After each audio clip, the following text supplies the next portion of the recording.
Hello and welcome. I am your host, the best podcast host in the universe, Steve Cully. I'd like to thank our sponsors at Procyon Partners. Procyon, one of the top 50 fastest growing companies in the nation. They specialize in employee benefits, wealth management, and retirement planning. President Sean Rabinowitz, proud supporter of our podcast network and everything we do.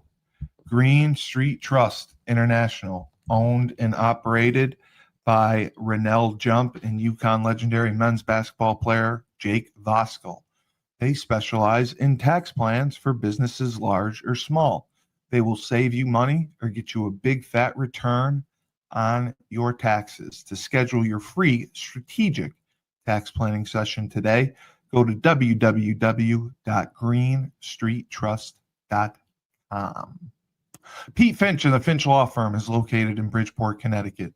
If you've suffered any type of personal injury, slip and fall, a car accident, your mother-in-law ran you over with her car, your wife got angry one night and decided to stab you, the Finch Firm is for you. Pete has won legal battles all across the state of Connecticut.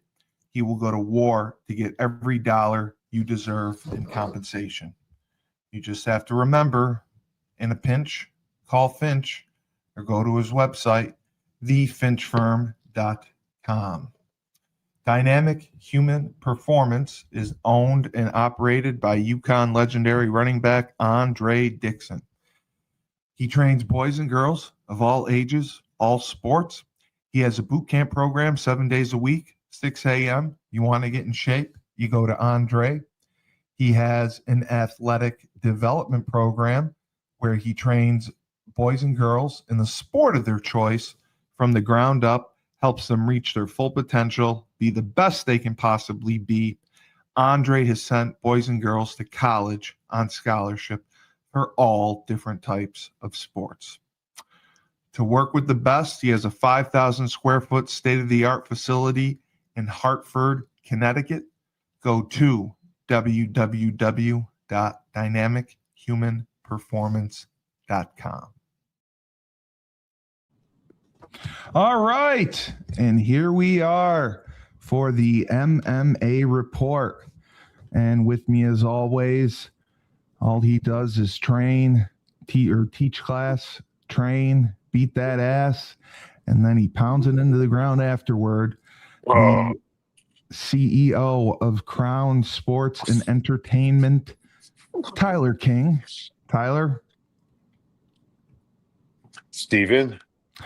And we have a very special guest, the founder of PGF, the Professional Grappling Federation, Brandon McCaghren. Did I say that right? Man, you were pretty close. And when your last name is McCaghren, you just anything even remotely close works. So Brandon, like some of the best moments we have on those podcasts is Steve Tyler trying to pronounce the names of both Spanish, Brazilian, and Eastern Bloc fighters.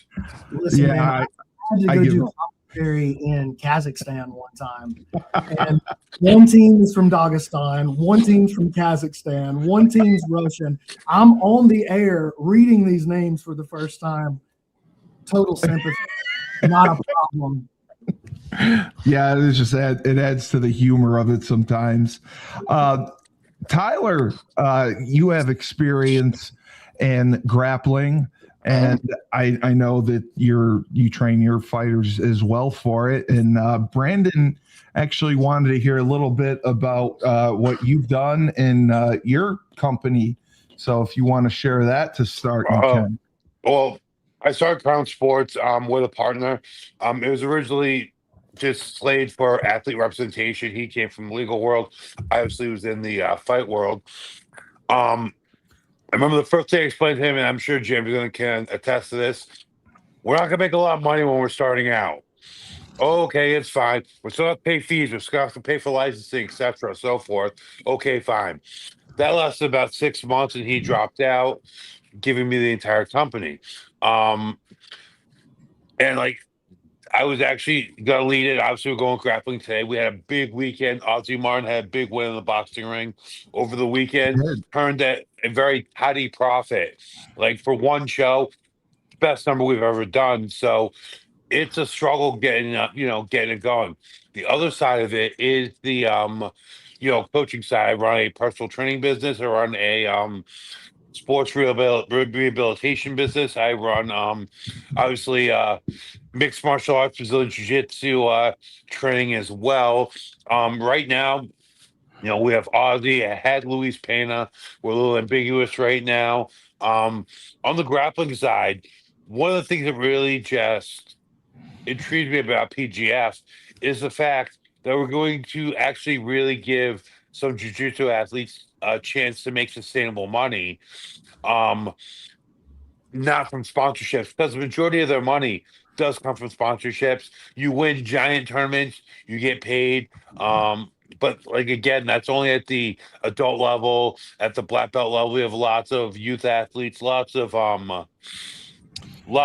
athletes in the masters and elder divisions that aren't really making money. So it just the entire business model that Sean has really intrigues me, just because from my end, being able to see some of these like top of the food chain athletes really get paid and have an outlet and have an avenue for developing that fan base, developing that sponsorship revenue, and actually getting paid to grapple, I think is an amazing thing. So I'm really looking forward to this hour. Yeah, Brandon, tell us about yourself. Like, how did you initially come up, and how did you get started and get the federation going?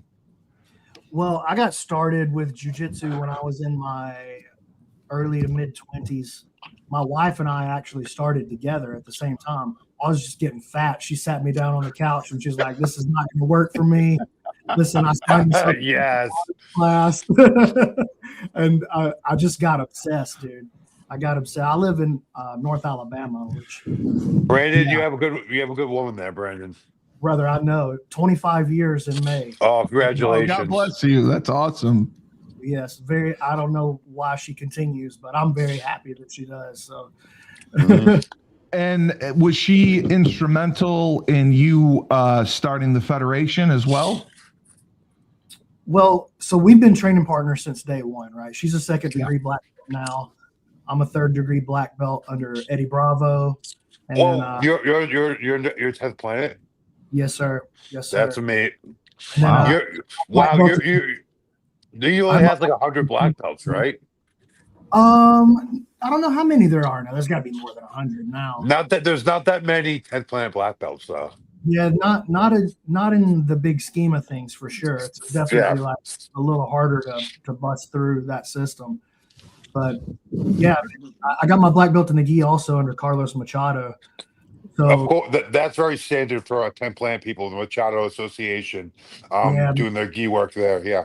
Yeah, and Carlos is the man too. You know what I mean? Absolute man. Yes. But yeah, so we started training together. Came up. She was my training partner the whole time. And so when I started stewing, to answer your question, when I started stewing on like, there's got to be a way to pull off a league like an NFL. Yeah. The way that in jiu-jitsu, the way that there isn't every other sport has leagues and teams. Like, why is anybody? And so when I start thinking about this, yeah, dude, she was instrumental in helping me think. Thank God, because letting me do the thinking is not always like the best move. Join the club, brother. Join the club. So you've been doing this now. I mean, we're going into season 9. And from the research that I did, season 8 was like a turning point for PGF. What is one decision that you made that you think kind of made the difference, that kind of helped you turn the corner, so to speak? Not that it was anything different, but people have said that it really was an exceptional season, and I'm sure they all were. But well, you're right. They've all been exceptional in their own way, but season 8 definitely was very special, and it really was like a history mark moment for all of professional jiu-jitsu. I think when we look back on it, we'll think of season 8 as the first season of professional jiu-jitsu in a lot of ways. 30, 40 years from now, I think it'll be pivotal like that. But what we did is, so when we founded this thing in 2020, was week to week. The idea was just, all right, it's me and my buddy, Keelan, my other co-founder. We're here at the gym in Alabama. Who can we get that'll kind of help us run this experiment and give us something, like something to test with? And so every day, everybody would come in, they'd run a couple of matches. We did that for like 8 or 9 weeks in a row. And then that was season 1. And it was just a bunch of locals and my friends, and just, but people thought that the idea was cool. And let's try it out. Right? Was it at a team format at that time? No, we didn't really know how we wanted to do the teams yet. We knew we wanted to do that, but we had to start cutting our teeth a little smaller than that in the beginning. We added teams for the first time in season 2, but after season 1, running it every week like that, I'm paying for this out of my pocket. There's no money. I can't do that. And so season 2, we brought everybody in for a week, and we sort of filmed it like The Ultimate Fighter, and then we aired it every week. And then I was like, that's good, but that's not live sports, right? Right. So what we started doing with season 3 is it's everybody's here for a week, and it's live. And so it's just, instead of week after week, it was day after day, and we just ran the whole season. And you knocked it all out. Yeah. Because, dude, we could just compress our learning cycle so much like that. Of course. And so all the lessons that need to get out of the way and all the learnings that need to get out of the way while nobody's watching, we could knock those out, And so we started slowly just grassroots building this thing. Season 3 was the first time we had 4 teams, but they were sponsored, right? Right. A sponsor pays for the team. A sponsor pays for the team. Season 8 was the first time where we had a franchise that was owned the way the Cowboys are owned by Jiu. That's what I saw. That I really liked that. And so, Kevin Lucas from New Hope Regeneration, he threw down and became the first franchise owner in jiu-jitsu history. Right there, coming into season 8, he owns Vegas Kings. Now we got the Alabama Twisters. Right. Owned by 69. We got the Philadelphia Phenoms. We got the Colorado Wolverines. So 4 franchises, all owned. Everybody with skin in the game for the very first time. And so, dude, I'm fired up. Now, did you have any experience on the production side of things? How it would work as far as filming it? Oh, me? No. God, no. You don't You want had me a company that took care of that, the filming of it. Well, now we do, but when we started out, it was just, I told you about Keelan Lawyer, kind of my co-founder here. We were just like, dude, grab a iPhone, start learning, and that's where it started. And a lot, in a lot of ways, I think that was a blessing, man, because he didn't do things the way you're supposed to do them. Like, he would get down on the mat and he put the camera on a gimbal, and so and because he trains jiu-jitsu, he knows the angle that you're. You know what I mean? And so I was literally about to say that makes so much sense. Tyler, stop interrupting him. Go ahead. No, that was good. I mean, it does make sense. Like, he was able to see things from a perspective, and because he had the camera on the mat, because of our limited resources in the beginning, to be honest, he kind of created this way to put jiu-jitsu onto the screen that really nobody had done before. And so it gave us like an interesting, like, grassroots following, even though we didn't have big name athletes at that time. Like, people were interested in like the format and the way it was shot and just kind of the way we were doing things. It didn't really wasn't the same as what other people were doing, good or bad, right? It was just like, oh, that's obviously different. That's the PGF. Have you had repeat fighters from year to year? Because I know there's a draft, and I love the way if you could explain a little bit about the draft that I saw this year. It was with an auction format. Kind of how does that work? Because it's not like a first pick, second pick, third pick. it's an auction format. So I always wondered, like they announced the fighter and the owners bid for them. Is that? Yeah, each of the teams has a salary cap, and we do it with an auction draft. And so instead of the team coming up and letting everybody they pick, the athlete comes up, and the owners and the coaches and the managers, they bid, and the athlete goes to the team with the highest bid. And you just do it strategically because you got to stay within your salary cap. You got to pay every league minimum. So you got to stay within. It makes it a lot of fun, honestly, to watch them. It makes good TV. Because I always read about the NBA and how they're trying to solve their tanking problem. And when I saw the auction, that was the first thing I thought. I said they should just do an auction. I said that'll solve tanking in a minute. Man, I sympathize with that NBA. I'm a huge NBA fan, and I'm a Chicago. Okay. I'm a Bulls man, and so we're right in the middle of the tanking discussion right now. We just traded out the whole team at the. Don't get me started, dude. I won't even talk about the Celtics. Yeah, I know, but I thought that was great. Basically, as far as season 8 goes, which athlete or team would you say underperformed relative to the hype? And I mean, does it fall more on the team, or does it fall more on the certain athlete that they have? Obviously, the Tropic Thunders last season had like an epically bad season. They came in. They weren't one of the franchise teams. They were one of the sponsored teams, but they had an epically bad season. But just like any sport, over the course of the season, you're going to take injuries, and like, what are you going to do, man? You got to bring the guys in off the bench and try to play them. And so they got wrecked early in the season with injuries, and then their top pick underperformed, and it just all compounded. All right. Go ahead. I'd love to piggyback off that. So the one thing I really noticed is you've just had a plethora of names in the sport, guys like Kyle Beam, AJ Ashkenham, etc. Like, you've had some really big names in the sport. Also, with the season being run like an NBA or an NFL franchise, how's it been having those big names?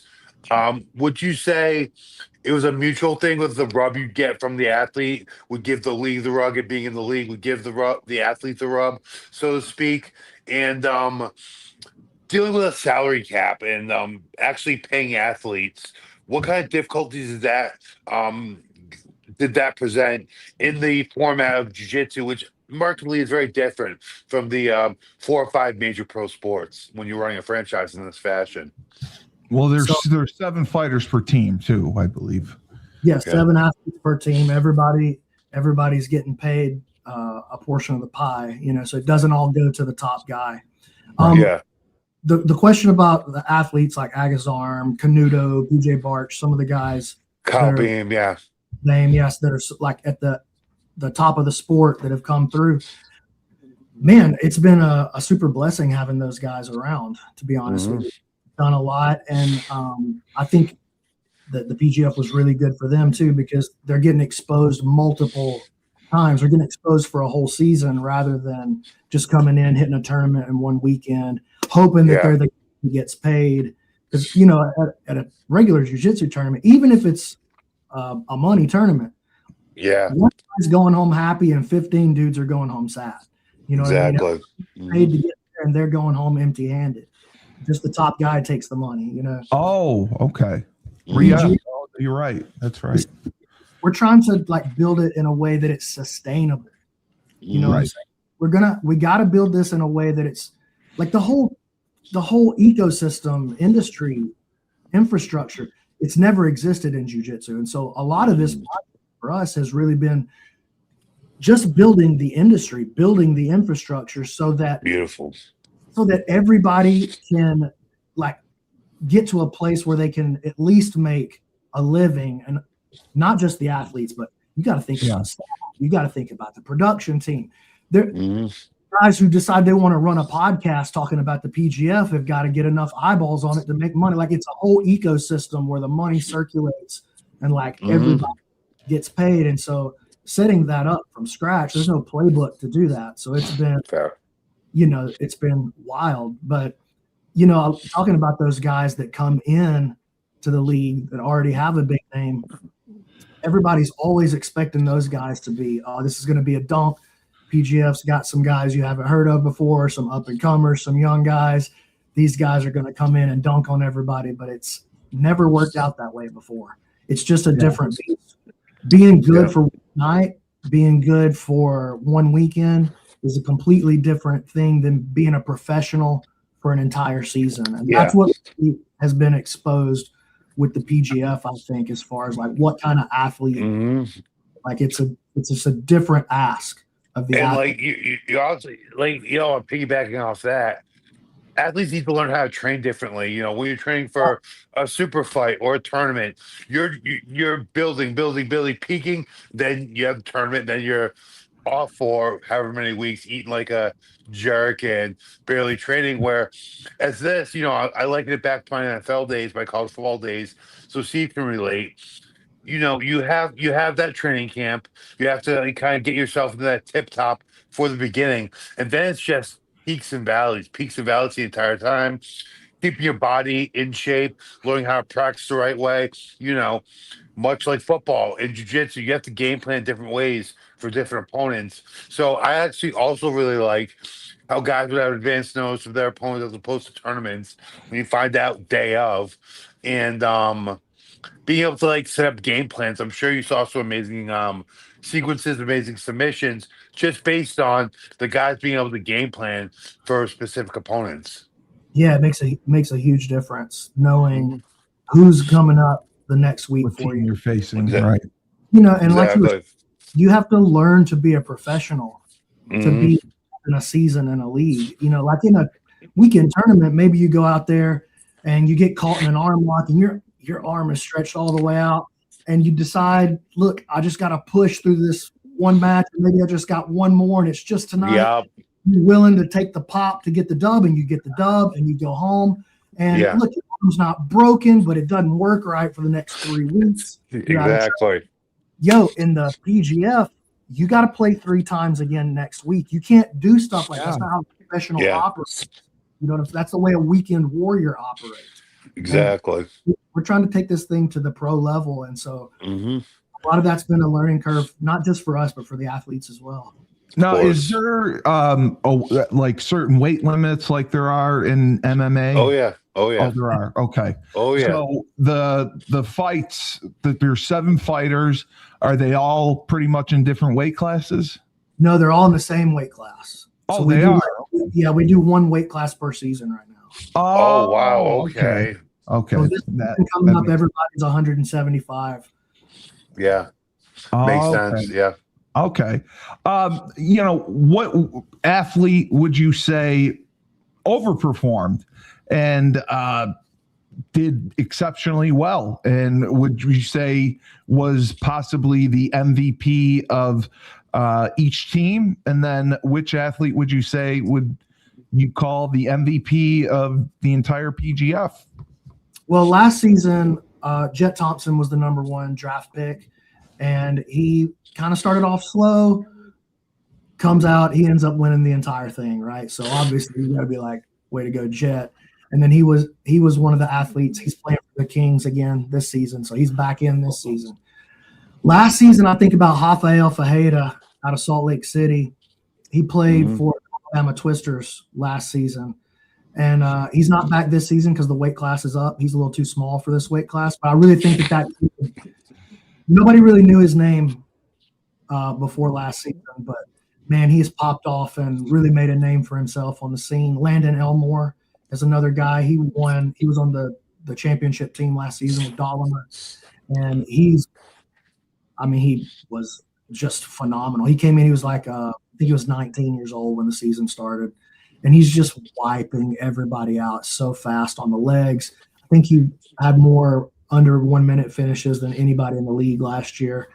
He's gone on to do a couple of matches with UFC BJJ. He leaves the week after PGF. He goes home and takes the EBI title.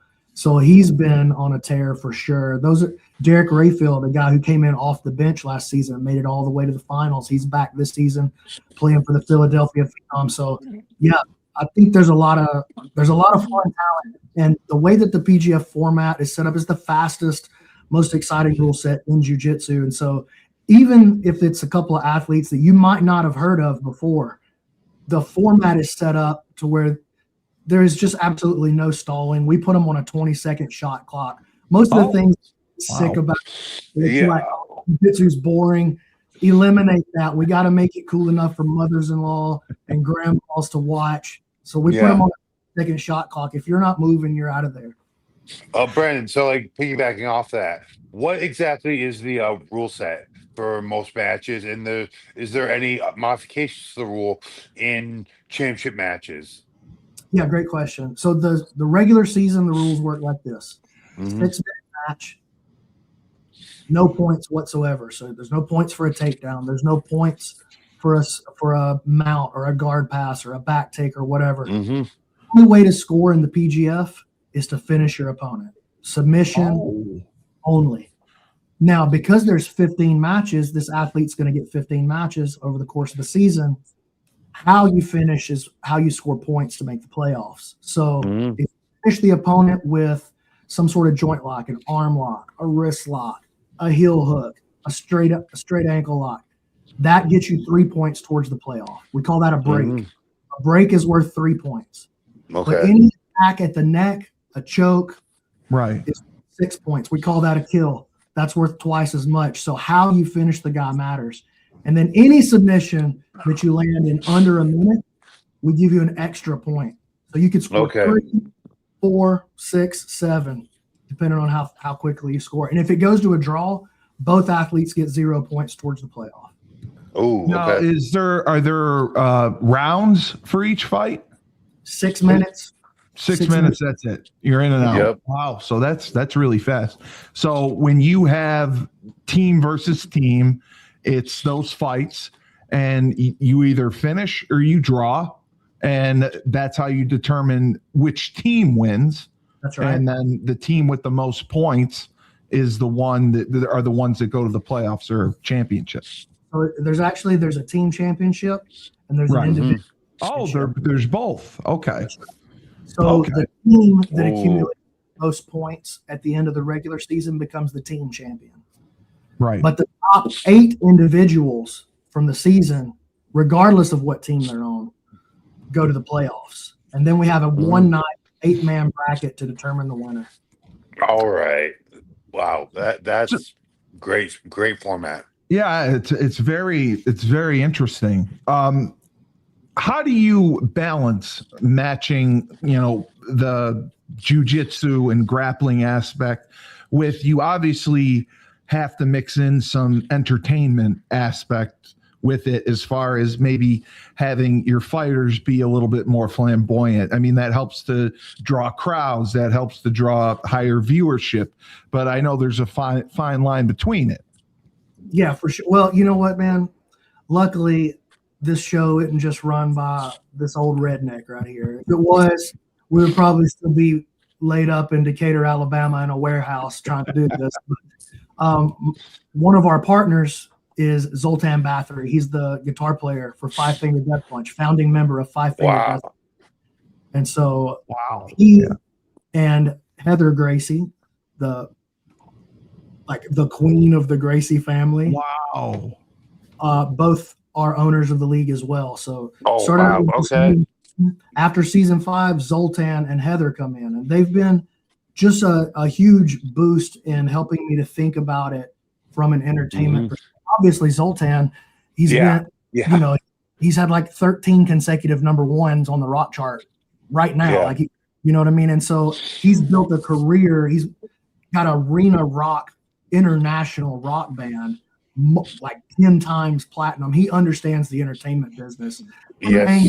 I could never see it from, And so it's been, I've been really lucky to have him come aboard and have Heather come aboard just with her ties with the Gracie family. She brings Hoist Gracie comes out and puts the belt on when you win the championship. I mean, Jeez. you know what I mean? Like it's a big deal. Yeah. Oh yeah, it is. It's a big deal, and that's really helped, I think, to put the PGF in front of some extra eyeballs when they came Of on. course. And they had the background of understanding entertainment. And then Heather has the background. She understands the fight and jiu-jitsu game deeply. It's really created the sport. You know what I'm saying? Blood. Yeah. Having them come in has been crucial, man. They brought it out to Las Vegas. They put a big prize down so that these athletes could actually get paid. And it wasn't just an idea that we were doing anymore. So really, it's a huge part of it. And they're the reason that has kind of leveled up. All right, we're going to jump to a video of our sponsors quick. We'll be right back. Down south, we have Julius Williams and the Trench Mob, located in Decatur, Georgia. They train offensive and defensive linemen. They compete in 5v5 tournaments and college showcase camps across the country. They have sent kids to schools like Florida, Florida State, Miami, Clemson, Tennessee, Georgia, Alabama, just to name a few. If you want to be trained by the best, you work with the Trench Mob. Julius has a virtual program. He can train you anywhere in the country, and they will make sure they have the highest percentage of kids that go Division I. Go to their website, trenchmobfootball.com, and sign up now. Ned Von Young owns Freshfold Laundry Company, located in Chapel Hill, North Carolina. High-end laundry service. You book online.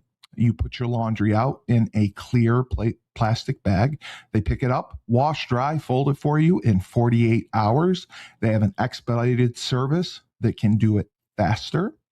They also offer an online subscription model, weekly or bi-weekly. So you can have your laundry done that way whenever you want.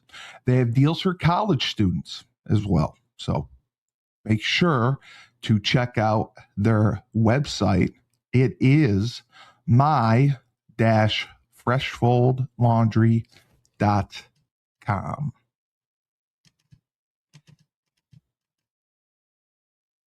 All right, and we are back, and Steve screwed up the website for Ned Von. It is my-freshfold.com, not laundry. So I always have to say that until I create a new video. So you have such, I mean, it's a rawness, it's a physicality that is built up over time. How would you say you have done that? I mean, because this has gone on for 9 seasons, which is exceptional. And the growth of the Federation has been exceptional. But I mean, it's the rawness, it's the physicalness, it's the type of athlete that you're bringing in. And, you know, you're dealing with different weight classes. Is that something that is going to continue? I mean, each year you're going to do something different, or are you looking to try to bring the same fighters back if you can? Well, we definitely, I like to have a recurring cast of characters, man. I think that's one of the cool things about a league and about that was actually missing from the sport before we kind of came onto the scene, is like there's no way to build a storyline.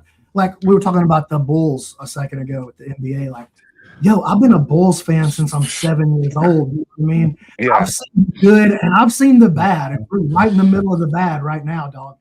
But those are my dudes, though. I buy NBA League Pass. Yeah. I don't game. You know what I'm saying? Well, why am I doing that if I know they're not even going to make the playoffs? I know they're not going to make the playoffs because that's my dudes, and I've been following that story. Loyal. I've been watching this soap opera for the last 30 years, 35 years of my life. You know what I mean? So to me, I'm coming back to the table to see how we do. What is it that's cool? You remember the Wide World of Sports intro where it's like the real victory and the agony of defeat, dude. I want to go with an athlete on that journey, dude. I want to take that ride with him, and having a league and teams and recurring characters like Jet Thompson or the former champion, the season 1 champion Elijah Carlton. He's back this season one. He was the regular season champ in season 3. He won season 5. He's back again playing for the Twisters in season 9. So like having Derek Rayfield is back with the Phenoms, like having these same guys coming back again and again, like that the fans love and that they love the story of. And even if that guy doesn't win, that's my boy, ride or die. Like that's super important. And there's no other thing in jiu-jitsu that offers that. No. And I mean, it is great to have those storylines just like that. Where exactly is it filmed in Las Vegas? Where are you out of? Well, we got a little secret location over in Las Vegas. You know, we have a sound studio. We rent a sound studio, and we just house that thing up in there. PGF HQ. We set up shop for 3 months, and then that just becomes HQ. Is that like that? Is that like the same like complex where like all those shows are filmed? Because I filmed in Las Vegas a couple times. I did a reality show out there. I did 2 reality shows, one being The Ultimate Fighter. But they have that large, basically looks like a. I think it's right outside Henderson, where they just have it's just a giant lot of what looks like warehouses, but are actually sound stages. No, it's definitely not over there. I know the spot you're talking about, but Yeah. we got, you know, with Zoe being connected through 5 Finger Death Punch, we got connected to like a pretty high end place that, you know, like when you're going to go on an international tour, this is where you go and do your stage rehearsal. And Got it. You just basically take that over for about 3 months. What do you think? What do you think it is about rock guys in jiu-jitsu? You know, you're talking about your corner. We talk about the Maynard lead singer Tool recently got his black belt. I've seen this trend where guys in the entertainment and music industry have really gravitated towards the sport. What do you attribute that to? Dude, that's a great question. And you know what I think a lot of it is, man? I think it's a chance for them to be one of the boys. Yeah, You know I see that. Like, yes. No, I know exactly what you mean. Think about like a Tom Hardy, for instance, who just got his brown belt in jiu-jitsu. We're talking about Bane, dude. This guy fought Batman.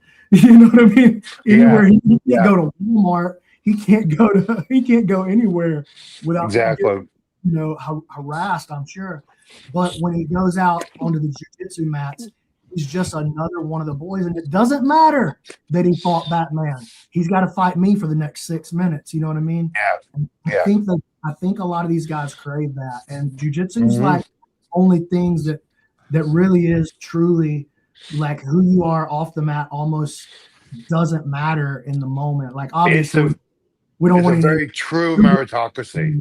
Yeah, but it's a true meritocracy. Do you sell tickets for a gate, or so you don't rely on gate tickets? Totally invitation only. And then where are you people can watch? What platform do you have? Is it on the website? So yes, you can go to pgf.world to watch. Right. Okay. But we're going to stream everything live and free on YouTube.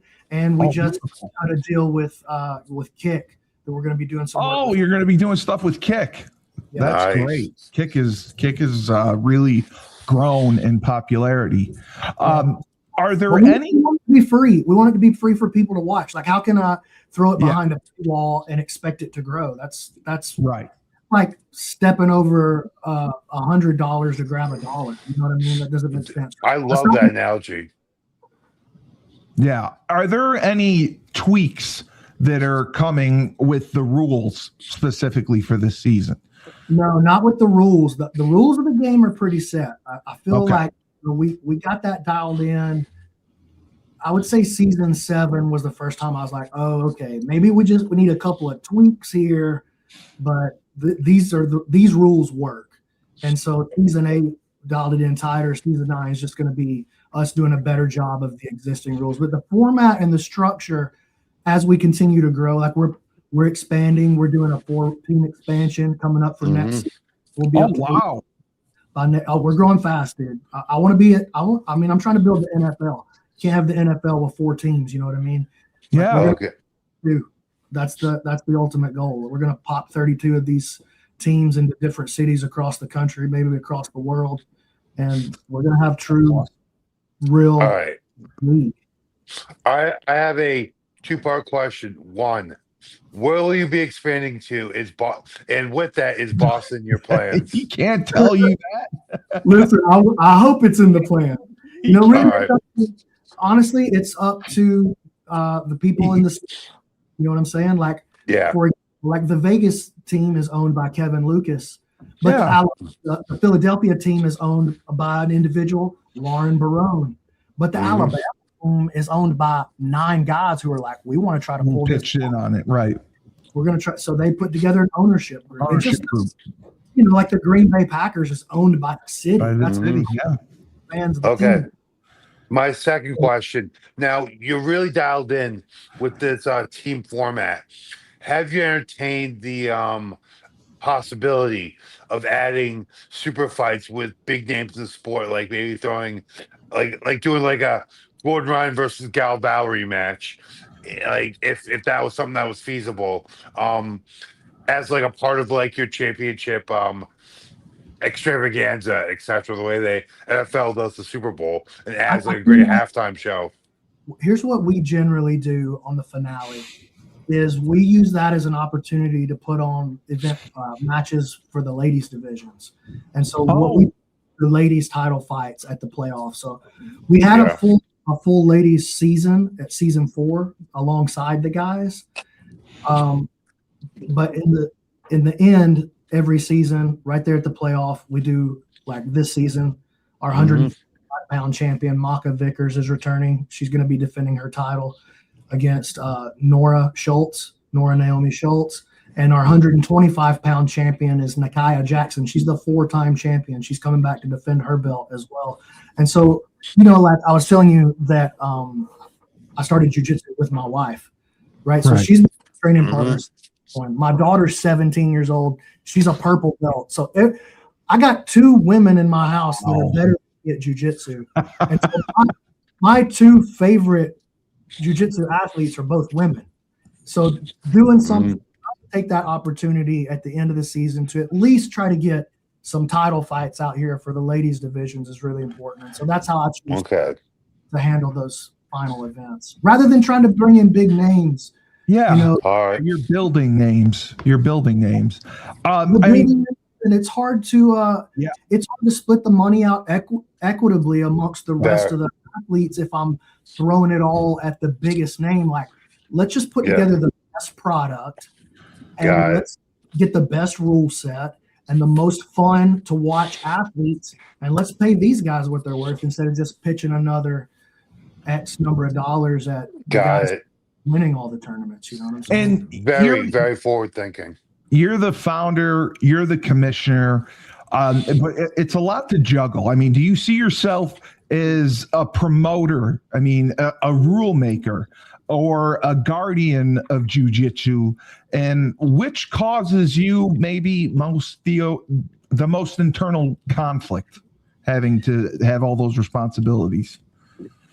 Yeah, you're right, dude. It's an all-consuming mission. It's taking over my life for the better and for the worse, right? But I definitely don't see myself as a promoter. I don't think of like the UFC, boxing, all of the combat sports run on the promoter model, right? They do. Yeah. But you wouldn't ever call Bud Selig or Adam Silver. You're right. Yeah. You would never be like, oh, they're the best. Those guys are commissioners. They run the team. Evil Roger. Yeah, exactly. Yeah, those guys are in charge of driving the sport forward, not driving the business forward. Like, yes, we drive the business forward, but I got to take care of these teams. I got to take care of these athletes. I got to take care of shareholders. I got to do the things that are the best for the future of the sport. I got to think about not making enough money to get to the next show. And that's what I think the difference is in a promoter and a commissioner. And yeah, dude, I have to say, I do feel like, I don't want to say the burden, but like I welcome the burden of, I think that. Yeah, you like it. Format is going to be able to do what the sport needs. And so. Yeah, but like you clearly care about the sport and care about growing the sport in a commercially viable way is what I say. a commercially viable way, because I think it's important, dude. I think the sport's Yes. important to young people. It's important to those who don't know how to defend themselves. Like, ultimately, what do I want? I want everybody to do jiu-jitsu because it's good for you and because it's beneficial to your life and because of the life-changing effects that it can have on you and your family. And and so to me, jiu-jitsu is super important, and I do feel a responsibility to try to represent it in a wholesome and effective and positive way, because it's important to me that people get involved in it. Tyler, I mean, he said it's basically 1 6-minute round per fighter, and you have to get a finish. So if you were fighting in this type of format, what would the challenge be for you, knowing you have 1 round, you have 6 minutes, it's longer than a normal round, and to get points, you have to get a finish? What would your strategy end up being? So for me, well, just speaking from me and my game and as my weight class, I am a IBJJF ultra heavyweight on the low end of the spectrum. It's 229 and up, and I'm in the 245 level. Yeah. So, I don't know how you do the heavyweight division, if it's open, if you have a cap, but it's obviously a sport where you have to come out aggressive. You can't just stall, try time. Like, it's a 6-minute match. If guys getting tired in 6 minutes, I mean, maybe in the heavyweight division, but generally you're looking at some of these new breed of heavyweights, guys like Kyle Beam. Those guys aren't getting tired. So for me, it would be looking to get a takedown, look to get top position and advance my position, look for finishes, look to get the back, look if I am unable to get a takedown, look to get a leg entanglement, look to get a front headlock, look to just break the fight down, get to the mat, and create as much action as possible in a short amount of time as possible, just so I could create those openings for finishing opportunities. I assume, and I've been around the sport for over a decade. I've competed in world level tournaments, and he was talking about the problem with tournaments. The big, like he said, like, there's no strategy. My brain's not gonna get in the way when all I have that day is a 6-minute match versus another guy that's top of the food chain. I'm gonna be looking to impose my will and be as exciting as possible. Look to create as many finishing opportunities as possible and not get a draw and get those points. Right, exactly. And with the team format, who is responsible for setting the actual matchups? Because it's the same weight class. How did the teams work together and match people up, or do you do the actual matchups? I build the schedule, but it works out to where you play every other athlete that's not on your team over the course of the season. Oh, okay. So, I mean, everyone faces everyone pretty much throughout the course of the season. Everybody that's not on your team. Right. Okay. Playoff, if 2 guys from your team make the playoff, you might have to face that guy in the playoff. That makes things interesting. And do the teams, practice and work together cohesively pretty well? Oh yeah, for sure, man. And that's a big part of sports, right? Yeah. Like, you think about, like, some guys are the right fit on some teams, they're the wrong fit. Like, I remember when Charles Haley was playing with the 49ers. I loved the 49ers growing up. Yeah. When he was playing the 49ers, he was a monster. But he was not a good fit in the locker room. He was out of his mind. He was not a good fit in the locker room, and they sent him packing, and the Cowboys were like, Jerry Jones picked him up at the airport, and he's like, "You're going to do just fine here." And he did, and he won the title with them. So he was a great fit over there, a terrible fit in San Francisco, and that's going to be the same thing with these teams. They're staying together. Like the athletes from the Kings, they've all got a house together for 6 weeks. They're going to practice together every day for 6 weeks. Phenoms, their own house for 6 weeks. So, team chemistry is mega important. And how does the pay structure work for these teams? Are they paid by, a team victory? Are they paid individually? Are they paid the same amount? There's a couple of different ways. The athlete's base salary is based on how much they got drafted for. I saw that right in the auction, which I think is awesome. That's your base, like not walking away from this experience with less than what you got drafted for. All right. But in the league itself, we have a very generous bonus structure. Okay. And we do it with money bags. So me, Keelan, Zoltan, Heather, we stuffed $500 in a little bag. And then we each got 10 of them, and we got them to give out. And so if somebody does something we like, instead of punishing bad behavior, we reward behavior we like. And so you might get a money bag thrown at you in the middle of the match just for making That's awesome. we structure it that way. We got a lot of bonus money to give away that way, tens and tens of thousands of dollars. Brother, that sounds like a tax nightmare, but Let's all talk. And then the winning team gets a big prize as well. And then the individual that wins the playoff gets another prize. And then they get popped in the chat as well. So like if you're in the chat and you're like, yo, give Jet Thompson $50 on me, boom, I make sure that money goes to the athlete as well. wow. Yeah. We have one more sponsor and we will finish up. And I have a few more questions. Finally, we have James Whitfield of Luther James Insurance. For the last 3 years, James has dedicated himself to the art of financial services. He specializes in life insurance and insurance policies. He will save you money, make you a boatload of money, and do so tax-free. He also specializes in retirement planning because we know the stress that goes into thinking about retirement. How much am I going to need? For how long? Do we have enough? Because fear of the unknown is real.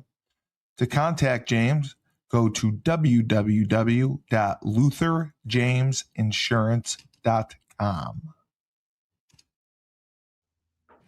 All right. So going back to season 8, was there any, specific athlete or a specific match that you can turn to and say that this was incredible, this helped the product, this was monumental for the Federation? Yeah, for sure, man. There was a couple of them, and each of those matches involved the same guy. His name was Hape El Fajeda. I brought him up a little That's earlier. the one you said was an unknown, right? Young, crazy kid with this crazy, like, curly hair. It just bouncing all over the place. He looks, and he had such an incredible energy and such an unbelievable forward pace. So he had a match against Nick Soft, S-A-H-F, Soft. And that was the first match where we were like, oh, my God. And they both engaged for a full 6 minutes. It was just technique after technique. It's a pace that I've never, ever seen before in any other form of jiu-jitsu. And then Hoffa came back and he did that with like 2 other matches as well. His match with Derek Rayfield was like that as well. Just unbelievable. So, and all of those matches with Hoffa last season were major hits. Like, yeah, he stepped up. He's going to be a superstar for a long time, man. And going into season 9, what are your expectations? Who are you looking forward to seeing again, or seeing that's new that may be coming on and burst on the scene? Man, we got a couple of vets returning. So we got Jet Thompson, the reigning champion, returns this season. He's playing for the Vegas King. A lot of people feel like he's the top favorite, but you got Elijah Carlton playing for the Twisters, 3-time champion, coming back to reclaim his throne. That's going to be just a natural rivalry. Yeah. That Derek Rayfield last season comes in off the bench, makes it all the way to the finals, loses in the final in overtime to Jet. He's the team captain for Philadelphia this season. And then the Wolverines have got we call him Officer Grimy. He's a crazy man, Jonathan Wilson. He's leading the Colorado Wolverines team, and so they've got a lot to prove as well. And there's a new kid that's coming in playing for the Wolverines named Jaden Groner, and I think that's the name to watch out for. You got Melanson coming in playing for the Phenoms. He's got the biggest following of anybody on the league this season. He's a PGF rookie, but he's a veteran outside the PGF, and so the Phenoms him in. He's gonna do some things, I think, to get some people's attention as well. Travis Haven, another new guy coming in. He won one of the qualifiers to get in. So we do 6 qualifiers to get in the season. And Travis Haven won the tournament that we did in Tennessee, and he wiped everybody out. He was the top draft pick this season for the Alabama Twisters. He was the first draft pick. And so I think a lot of people are going to be surprised to see what he can do as well. I mean, I'm going to throw my name behind Sean Melanson. I've competed alongside him on several shows for Enigma Jiu Jitsu. And he's just, I've watched his growth over the past several years, and he was already good to start with. He's just become a monster. I'm really interested in seeing what he does. He's a monster, dude. And, he's like a lot of these guys in this 175 division, they're long, they're lean, they're athletic, but they're long. They're built like a basketball player. Sean is built like a tank, brother. He's all compact, ready to send you for a ride. And I think that he's going to be a lot more physical than maybe some of these other guys are used to. I think it's going to be a very interesting dynamic. The question coming into this particular pace and this particular rule set, how's that style going to translate? I don't know yet, but we will see come March. And then people who want to compete and join PGF, you just said you have qualifying tournaments, and that's how they're able to be eligible for the draft. Is that how it works? Yes. When does that start typically, and how many do you have? That typically starts in October. For this next season, each of the teams will have 8 teams coming into this next season. Each of those teams is going to host their own qualifying tournament, and they're going to start trying to pick up their roster ahead of time from those qualifier tournaments. And then they're going to, whatever they aren't able to fill through the qualifiers, they're going to fill in the draft. Okay. And but if you're in the draft, you either you got to have me reach out to you personally and invite you, or you got to the qualifier. Right. So if Tyler has someone who is interested in this, would he have to be invited to one of the qualifiers, or do they pay a fee for the qualifier? Anybody can enter the qualifier. Any experience, any belt rank, any whatever. The qualifiers are open. We really host it a lot like just an open tryout, basically, but it's just set up as a tournament. Yeah. And that's probably how you get some of the no names who've never gotten an opportunity before. Yeah, a lot of guys come through the qualifiers, and people are expecting this guy to win the qualifier, and it just doesn't play out that way because there's a kid hiding in Asheville, North Carolina, the dog that wants that thing worse than you do. You know what I mean? And that guy gets Right. So season 9 begins March 4th, correct? Right. And it runs through, is it April 1st? April 1st is the end of the regular season. April 8th playoff. Okay.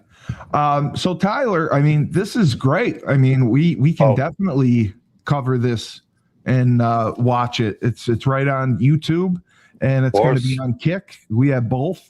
If there's any athletes, any of the fighters who want to come on and be interviewed, we'll do everything we can to promote and help Tyler gets a really good audience with our MMA report on YouTube, on my YouTube channel. I'm sure you guys have a YouTube channel as well. So I can definitely send you this so as a collaborator. So if you want to use it, you're welcome to. But this sounds I've watched UFC recently, and it hasn't been as exciting, or the cards seemed to not be as good. I mean, they had a couple early on when they started, but the fight nights, they have a roster of 500 guys, and I haven't heard of half of them. So that's why I like this. And I like that you're giving guys an opportunity. I love the team format aspect, and I love that there's 6 minutes finish or no finish. I think that makes things much more interesting. Wouldn't you say, Tyler? Yeah, I would agree with that. Because it's different. Well, it's different from, you look at, what's top of the food chain right now in professional grappling. You have to say ADC submission tournament is, that they're pretty much considered the best grapplers in the world right now. The ADCC champion obviously is Gordon Ryan, considered the best no-gi grappler of all time. But you have a 20-minute match followed by 2 10 or 15-minute overtimes. I mean, you're looking at close to an hour to get through one match, where in this format you just don't have that problem. And guys are really going for the finish, where in ADCC a guy could get a penalty point, and he could be playing for the decision win for half an hour just based on that penalty. So the promotion of just the finish is pretty much the big thing. And honestly, I've seen lots of guys, lots of promotions try to, really push the finish, push the pace, and this format actually seems like it's the best formula that's come onto the scene ever. Yeah, that's what I like the most, because it drives me nuts. Agree with you. I have to agree with you. It is the best solution. I really do think that we've got the as far as like making jiu-jitsu something that is understandable and watchable. Consumable, yes. I think that's a solved problem. And you obviously have commentators, broadcasters that can explain everything during the show. Oh yeah, me. So look, he talked about ADC. He talked about ADCC. I was the commentator at T-Mobile at ADCC. Oh my God! Oh wow! Okay. UFC Fight Pass for years as their on-air color commentator. I've done EBI. I've done more color commentary than anybody on the planet. So when it came to the game, I'm sure I'm going to be sitting on the mic. That's awesome. That's awesome. And actually, Jason Anik is on the commentary team. And that's John Anik. And then TJ DeSantis. If you've been following MMA for the last 20 years, you know the name of TJ DeSantis. That's the 3-man broadcast team. I was literally about to say, hey, if you want to bring in someone else, but you got that covered. Holy shit. That's great to hear. So this is really exciting. PGF March 4th, YouTube. They have a YouTube channel you can watch on Kick. We will absolutely be covering the shows. They're every Friday night, correct? Or Wednesday. Sorry, Wednesday. Every Wednesday night on YouTube or Kick. What time does it usually start? We kick off at 4 p.m. Pacific time. So 4 p.m. Vegas time. Gotcha. We get the ball rolling. You're going to get 30 matches every night with about an 88% finish rate. 88% of the time going to a finish. So all that stuff he was talking about with some of the other tournaments, we've solved for that problem. Yes. See, Tyler, that's what I always complain about with UFC, because they get up 2 rounds and then it ends up being a decision. It drives me nuts. I want finishes. So this is where you're going to get them. This is where you're going to get the action. But this seems like you've solved the problem, because see, hey, 50 minutes is a little longer, but the UFC format is very consumable. That was always the problem with jiu-jitsu on a mass stage. It seems like you've really solved that problem as far as making it a consumable product for the masses. Yeah, I mean it's quick pace, 6 minutes, fights. You're going and going and going. I think that's great, and the entertainment value is going to be great. And absolutely. Any of your fighters who would love to come on, we'd love to have them, and we will absolutely cover your shows. That'll be exciting every Wednesday night. So I appreciate the love and support, fellas. Steve, we'll help you grow. Yeah, absolutely. Obviously, I'm very excited about this. So we're pumped up to talk about it. We are too. And I'm telling you, Absolutely. we need to send Adam Silver an email. You have solved tanking with the auction process. Call your boy Adam. Yeah. I love it. Well, Tyler King, Crown Sports Entertainment, all he does is train, teach class, and beat that ass. And Big shout. Hey, give me my moment. Big shout out. Ozzy Barn with his big win. Ozzy Barn with his big win over the weekend. Big shout out to Cage Titans for putting on the biggest mixed martial arts show in Boston history outside of the UFC. Yeah. And thank you again, Brandon. I'm not going to try to say your last name and screw it up, but the founder. McCaghren, Steve. McCaghren. I know Tyler has to do this for me. He has to spell it out. But thank you so much for coming on. We would definitely love to check in with you again, and we are excited for your season to start March 4th, and we will absolutely cover it every week. Well, I'm excited to watch it now. I mean, this is going to be great. But thank you for coming on. We wish you the best. And Brandon, I don't know if you know this, but just remember, when life gives you lemons, don't make lemonade. Take 2 oranges, throw them right back at life.